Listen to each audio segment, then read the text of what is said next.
यह कहानी काल्पनिक है। इसे किसी गलत उद्देश्य से न लिया जाए। अरे, मैं तुमसे कुछ पूछ रही हूँ बेटा, तुम्हारा ध्यान कहाँ है? नीचे बैठकर सब्जी काटते हुए माँ बोली। तब मेरा ध्यान कहीं और था। फिर झट से ध्यान भटकाते हुए बोला, क्या कह रही थी माँ? तब दोबारा से माँ ने कहा, मैं ये कह रही थी कि आजकल तुम्हारा काम बहुत बढ़ गया है, ऐसा लगता है। मैंने जवाब देते हुए कहा, हाँ माँ, काम तो बहुत बढ़ गया है। अब तो समय ही नहीं मिलता, इसलिए अभी मैं ग्राहकों की डिमांड पूरी करने में लगा हूँ।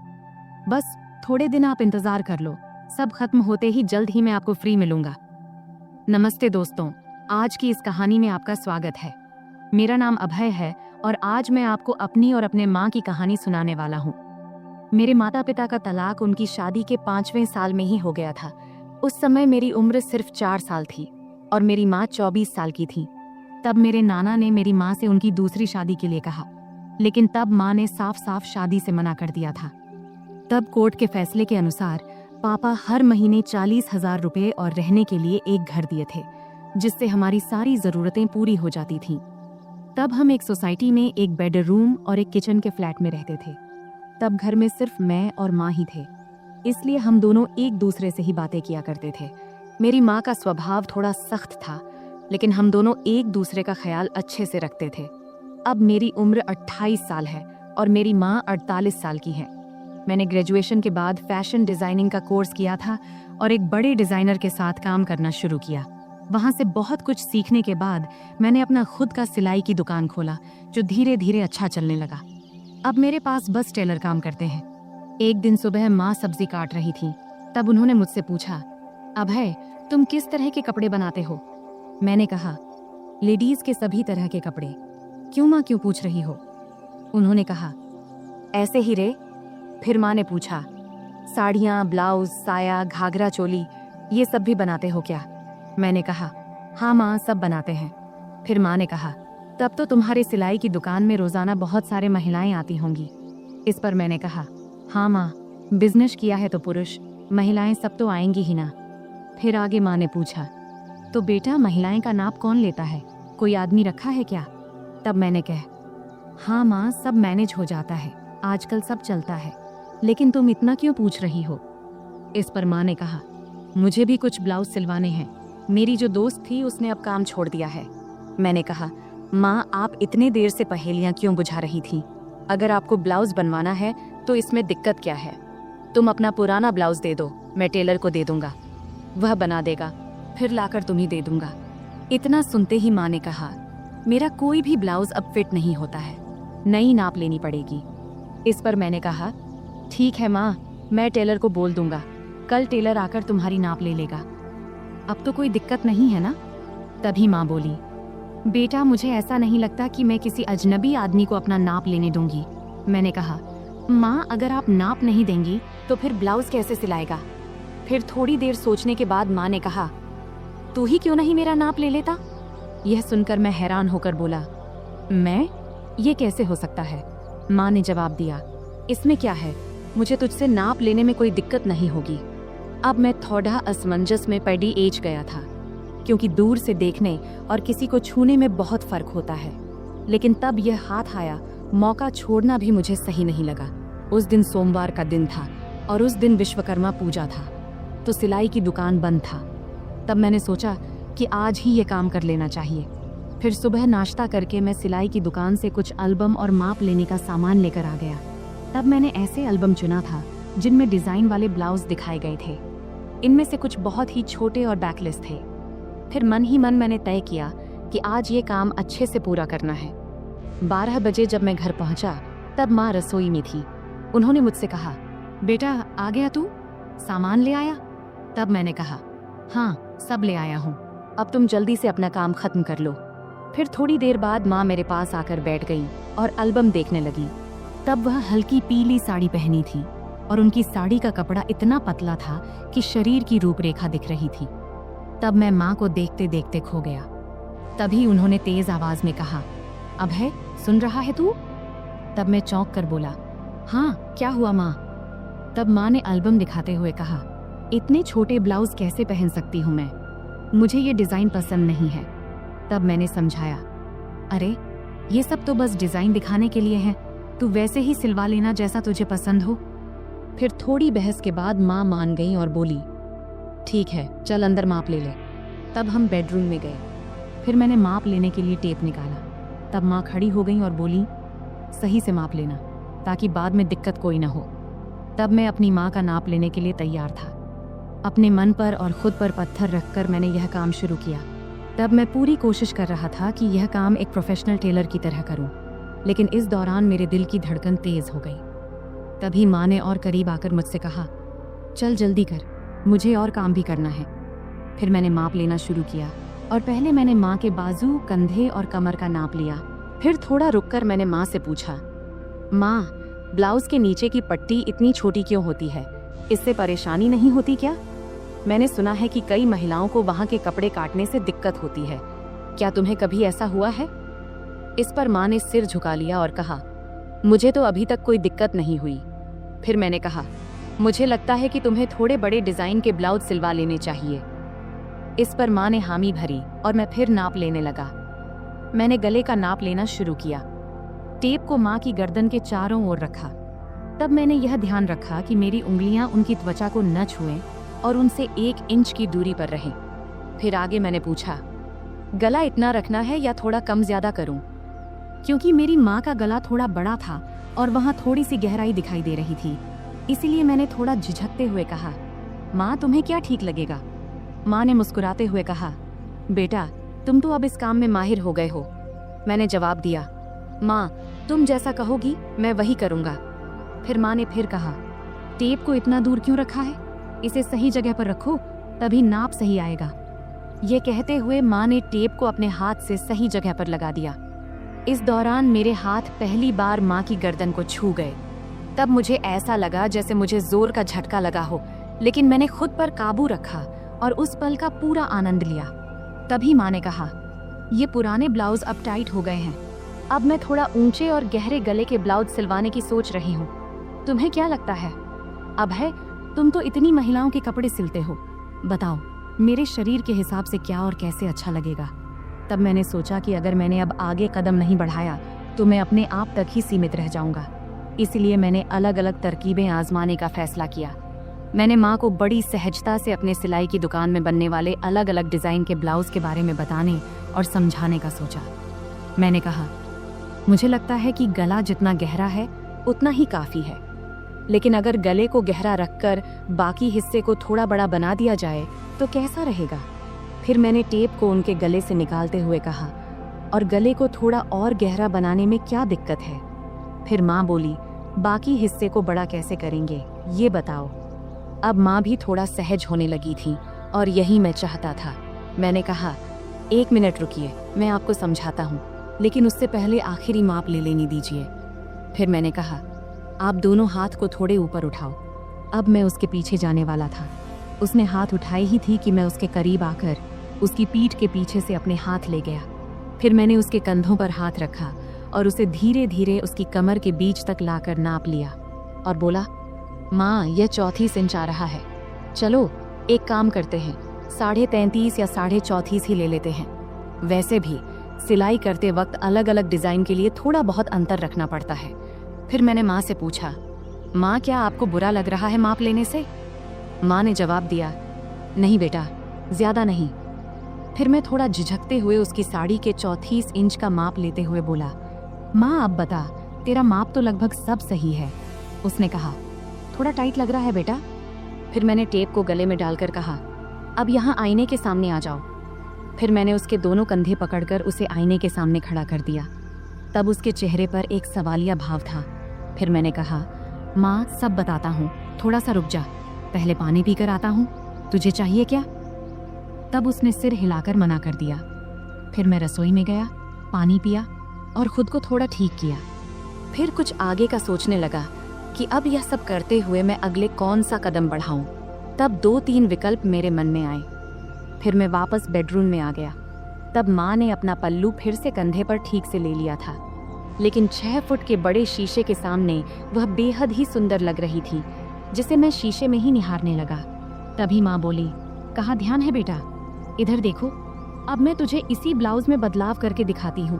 जैसा कि तूने मुझसे कहा कि हम गले को 1 इंच गहरा कर लेते हैं। फिर उसने कहा, तू ऊपर वाला हुक खोल और ऊपरी किनारों को अंदर मोड़ कर देख। तब उसे ठीक से समझ नहीं आया तो उसने प्रश्न भरी नजरों से मेरी ओर देखी और बोली, मुझे समझ नहीं आ रहा, तू ही कर ले, मैं यह तुझ पर छोड़ती हूँ। तब तीर सीधे निशाने पर लगा था और मुझे भी यही चाहिए था। फिर मैंने आराम से उसके हुक खोले और किनारों को उलटी दिशा में अंदर की तरफ मोड़ने लगा। मैं ऐसा कर रहा था और वह खुद को शीशे में देख रही थी। फिर मैं जल्दी जल्दी अपने काम निपटाने लगा। उस दिन मुझे भी एक अजीब सा सुकून मिल रहा था। जब मेरा काम हो गया तो मैं उसके और ड्रेसिंग टेबल के बीच से हटकर एक तरफ हो गया और उससे कहा, देखो, अब यह वैसे ही है जैसा तुम चाहती थी, 1 इंच गहरा। क्या लगता है, अब बताओ। फिर माँ ब्लाउज की तरफ देखने लगी और मुझसे बोली, अभय, तुझसे सच कहूँ तो ऐसे गले में मुझे बहुत आराम महसूस होता है। ऐसे ब्लाउज पहनने पर ऐसा नहीं लगता जैसे हंस को पानी में तराने से। फिर मैंने कहा, माँ नाराज मत होना, लेकिन एक बात कहूँ। अब मैं अगला कदम उठाकर उसे और सहज करने की कोशिश करना चाहता था। तब माँ मुस्कुराते हुए बोली, नहीं रे अभय, मैं तुझसे कैसे नाराज हो सकती हूँ, बोलना जो बोलना है। तब मैंने सावधानी से कहा, इतने गहरे गले वाले ब्लाउज से सब कुछ बहुत ज्यादा नजर आता है और यह थोड़ा अजीब भी लगता है। यह सुनते ही माँ ने अपने ब्लाउज की 3 इंच अंदर की तरफ मोड़ी और हंसते हुए बोली, मुझे कौन देखने वाला है अभय, घर पर तो हम दोनों ही रहते हैं और बाहर मुझे बहुत कम ही जाना पड़ता है। वैसे भी तुम्हारे सामने मुझे कोई दिक्कत नहीं होती। मैंने कहा, माँ, मुझे यह जरूरी लगा कि आपको बता दूं, फिर आप जैसा बोलोगी वैसा ही होगा। इस पर माँ मुस्कुराई और बोली, ठीक है बाबा, अब तुम करो। फिर मैंने कहा, मैं तुम्हें वैसे ही ब्लाउज दिखाता हूँ जैसा मैं बता रहा था। उसके बाद मैं उसके एकदम सामने गया। जैसे ही मैं उसके पास गया, वह थोड़ा आगे बढ़ी। फिर मैंने ब्लाउज का हुक वापस लगाने के लिए ब्लाउज को ठीक करना शुरू किया। फिर फोटो लेने के बाद मैंने उसे वापस सही से पहना दिया। फिर मैंने उसके दोनों कंधों के पास से ब्लाउज के किनारे पकड़ा और हल्का सा खींचा ताकि उसके कंधे साफ नजर आएं। ब्लाउज अब ढीला हो गया था और उसके कंधे लगभग उघड़ गए थे। इसके बाद मैंने नीचे से दोनों तरफ अपनी 2 उंगलियां अंदर डालीं और वह सहजता से ब्लाउज के अंदर चली गई।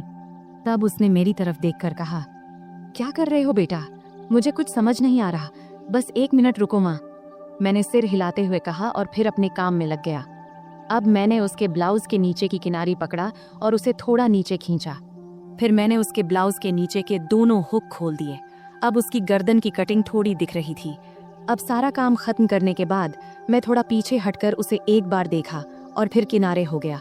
अब उसका गला बड़ा हो गया था, लेकिन ज्यादा गहरा नहीं था। तब मैंने नोटिस किया कि उसकी चेहरे पर संतोष नहीं दिख रहा था। शायद उसे और गहरे गले वाला चाहिए था। इसलिए मैंने पूछा, क्या हुआ माँ, ऐसा ठीक नहीं लग रहा क्या? तब माँ ने हाथ रखते हुए शरारती अंदाज में हंसते हुए बोली, नहीं रे, मुझे गहरा गला अच्छा लगता है, नहीं तो ऐसा लगता है जैसे किसी ने कसकर बांध दिया हो। तब उसकी बात सुनकर मुझे ऐसा लगा जैसे मुझे 440 वोल्ट का झटका लगा हो। फिर आगे वह बोली, अरे ये कई बार सिर्फ दूरी की वजह से होता है। एक काम करो, क्या तुम सिर्फ ब्लाउज में ही माप ले सकते हो?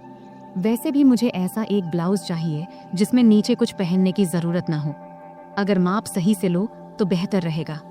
मैंने कहा, हाँ माँ, यह सही भी रहेगा, लेकिन बाकी ब्लाउज के लिए तो नीचे पहनना जरूरी होगा, नहीं तो वे टाइट हो जाएंगे। तब माँ ने सिर हिलाते हुए कहा, ठीक है, तुम यहीं रुको, मैं आती हूँ। फिर वह बाथरूम में चली गई और दरवाजा थोड़ा सा खुला ही छोड़ दिया। तब मन में ख्याल आया कि दरवाजे के पीछे से झांकूं, लेकिन मैंने संयम बनाए रखा, क्योंकि मैंने तय किया था कि धीरे धीरे माँ को अपने सामने सहज बनाना है। फिर 5 मिनट बाद माँ बाहर आई और मेरे सामने आकर खड़ी हो गई। तब एक पल के लिए मैंने उसकी ओर देखा और देखकर हैरान रह गया, लेकिन मैंने कोई प्रतिक्रिया नहीं दिया और अपने काम में लग गया। फिर मैंने कहा, माँ, अब हम सिर्फ तुम्हारी पीठ का ही माप लेंगे, क्योंकि फर्क वहीं से पता चलेगा। तब माँ ने हल्के से मुस्कुराते हुए पूछा, क्या रे, तुम लोग सिलाई की दुकान में भी औरतों को ऐसे ही कपड़े उतरवाने को कहते हो क्या? फिर आगे माँ ने अपना हाथ मेरे कंधे पर रखते हुए और शरारती अंदाज में हंसते हुए बोली, तुम्हारी तो मौज है बेटा, इतनी सारी औरतों को संभालने का काम मिलता है। इस पर मैंने जवाब दिया, माँ, मज़ा कैसा? मैं तो अब कुछ खास औरतों को छोड़कर माप लेना बंद कर चुका हूँ। अच्छा, और ये क्यों? माँ ने पूछा। इस पर मैंने जवाब दिया, माँ, कुछ औरतें जो बड़े घरों की होती हैं या जो हमारी शुरुआती कस्टमर थीं, वे मेरे कारीगरों को माप नहीं लेने देती, इसलिए मुझे खुद ही लेना पड़ता है, तुझे लेना पड़ता है। यह कहती हुई माँ पलंग पर बिना आंचल के बैठ गई और फिर बोली, बेटा, तुम्हारी तो मन मोह लेती होगी इन औरतों ने। मैंने मुस्कुराते हुए कहा, नहीं माँ, मैं तो बिल्कुल प्रोफेशनल तरीके से काम करता हूँ। फिर माँ ने शरारती मुस्कान के साथ पूछा, लेकिन फिर भी तुम्हें उनका स्पर्श तो होता होगा ना, है कि नहीं? सच बता। इस पर मैं थोड़ा शर्माते हुए बोला, हाँ, होता है, लेकिन वे कुछ नहीं कहती क्योंकि उन्हें मेरे सामने सुरक्षित महसूस होता है। फिर माँ ने हंसते हुए कहा, मेरा बेटा कितना समझदार है। ये कहते हुए उसने मुझे गले लगा लिया। इतनी ठंडी रात में उसके गले लगाने से उसकी गर्माहट मुझे महसूस होने लगी। फिर थोड़ा पांव खींचते हुए माँ ने पूछा, बेटा, तुमने ये सब बातें कहाँ से सीखी? मैंने कहा, माँ, इन औरतों से ही।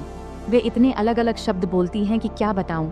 फिर माँ ने मजाक करते हुए कहा, अच्छा बेटा, तुम मुझे भी कुछ बताओ। तब मैंने कहा, नहीं माँ, तुम हंसोगी और कहोगी कि ये सब मुझे कैसे पता। माँ बोली, नहीं बेटा, मैं समझती हूँ कि तुम अब बड़े हो गए हो, लेकिन मुझे यह भी समझना है कि तुम्हें क्या पता है और क्या नहीं। फिर मैंने हिम्मत जुटाकर माँ से कुछ बातें साझा किया।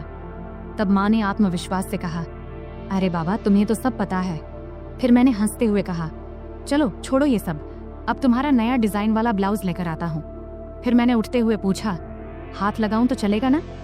तब माँ ने खुद को सभ्य दिखाने की कोशिश करते हुए कहा, अरे हाँ बेटा, मुझे तुम पर पूरा भरोसा है। और क्या तुमने इतना जल्दी सब कुछ फिट कर लिया?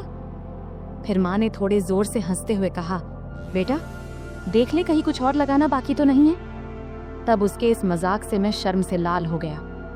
अब वह पल भी आ गया था जिसका इंतजार था। फिर मैंने माँ को ड्रेसिंग टेबल के सामने खड़ा किया और खुद उसके पास जाकर खड़ा हो गया। फिर मैंने अपने दोनों हाथ नीचे लाते हुए कहा, देखो, ये कितनी नीचे तक जा रहा है, इसका कारण इसका माप है। यह कहते हुए मैंने अपने दोनों हाथ उसके ब्लाउज के किनारे पर रख दिया। तब मेरी धड़कन एकदम से तेज हो गई थी और हाथ भी हल्के से कांप रहे थे। मेरी माँ अभी भी उतनी ही क्यूट लग रही थी, भले ही वह थोड़ी बड़ी हो गई थी। फिर माँ ने अपना हाथ मेरे हाथ पर रखते हुए हल्का सा हिलाते हुए कहा, अभय, सच कहूँ तो मुझे इसमें कोई दिक्कत नहीं है। मैं ऐसे ब्लाउज पहनने को तैयार हूँ, लेकिन मेरी एक ही शर्त है, गला जितना गहरा हो सके उतना चलेगा। तभी मैंने हाथ हटाते हुए पूछा, माँ, एक बात बताओ, तुम्हें और बाकी औरतों को गहरा गला ही क्यों पसंद आता है? नॉर्मल गला भी तो अच्छा लगता है। इस पर माँ ने मुस्कुराते हुए बोली, अरे बेटा, मुझे तो ये घर में ही पहनने हैं। घर में तो कोई दिक्कत नहीं है, इससे थोड़ा आरामदायक लगता है और गर्मी भी नहीं लगती। फिर माँ बोली, बेटा, तुम एक बात बताओ, अगर गला बहुत गहरा हुआ तो पट्टी दिखेगी क्या? मैंने जवाब दिया, हाँ, जरूर दिखेगी, लेकिन अगर गर्मी लगती है तो आल घर में सिर्फ गाउन क्यों नहीं पहनती? खैर, कुछ ना पहनोगी तब भी चलेगा, मैं तुम्हारे लिए एक सुंदर स्लीवलेस गाउन सिलवा देता हूँ। तब माँ ने अपना नाक सिकोड़ते हुए कहा, गाउन, और वह भी स्लीवलेस? मुझे पसंद नहीं है। तब मैंने समझाते हुए कहा, अरे, घर में तो कोई दिक्कत नहीं है, वैसे गर्मी में पेटीकोट भी नहीं पहनोगी तो और आरामदायक लगेगा। चलो एक काम करते हैं, एक ऐसा गाउन सिलवा कर देख लो, बस एक बार पहन कर देखना, अगर अच्छा लगे तो ठीक, वरना मत पहनना। तब माँ ने सोचा और कहा, ठीक है बाबा, एक बार ट्राई कर लेंगे, अब आगे क्या करना है? मैंने हल्की मुस्कान के साथ कहा, अब तो बस इसे फाइनल कर लेते हैं, और अगर गाउन अच्छा लगा तो तुम्हें और भी सिलवा दूंगा। फिर मैंने माँ को गाउन का सैंपल दिखाने के लिए अलमारी से एक गाउन निकाला और कहा, देखो, ये स्लीवलेस है, लेकिन इसका मटेरियल बहुत कंफर्टेबल है, इसे पहन कर देख लो, अगर अच्छा लगे तो इस डिजाइन में कुछ और बना दूंगा। माँ थोड़ा हिचकिचाई, लेकिन फिर उसने कहा, ठीक है, इसे पहन कर देखती हूँ। वह गाउन लेकर बाथरूम में चली गई। तब मैं थोड़ा नर्वस था, लेकिन खुद को शांत रखने की कोशिश कर रहा था। कुछ देर बाद माँ बाहर आई। गाउन में वह बहुत प्यारी लग रही थी। आते उसने पूछा, कैसा लग रहा है बेटा? मैंने कहा, बहुत अच्छा लग रहा है, तुम पर यह डिजाइन बहुत सूट कर रहा है। फिर माँ ने आईने में खुद को देखा और हल्के से मुस्कुराई। फिर उसने कहा, हाँ, ये तो सच में बहुत आरामदायक लग रहा है। फिर मैंने माँ से कहा, तो पक्का, अब मैं ऐसे 2-3 और डिजाइन तैयार कर दूंगा। माँ ने कहा, ठीक है, लेकिन ध्यान रखना कि मटेरियल हमेशा ऐसा ही होना चाहिए, और हाँ, गला थोड़ा गहरा हो तो बेहतर होगा। फिर मैंने सहमति में सिर हिलाया। यह कहते हुए माँ फिर से सामान्य कपड़ों में वापस आ गई। फिर हमारी बातचीत यही खत्म हो गई। आखिरकार मैंने महसूस किया कि माँ के साथ यह बातचीत न केवल उनके आराम के लिए थी, बल्कि एक नए दृष्टिकोण को समझने की भी थी। यह एक ऐसा पल था जहां हम दोनों एक दूसरे की भावनाओं को बेहतर तरीके से समझ सके। तो दोस्तों, यह थी हमारी आज की छोटी सी कहानी। आपको यह कहानी कैसी लगी, कमेंट करके ज़रूर बताएं। और अगर आपको यह कहानी पसंद आई हो तो इसे लाइक करें और अपने दोस्तों के साथ शेयर करें। आगे भी ऐसी ही रोमांचक कहानियों के लिए हमारे चैनल को सब्सक्राइब करें और बेल आइकन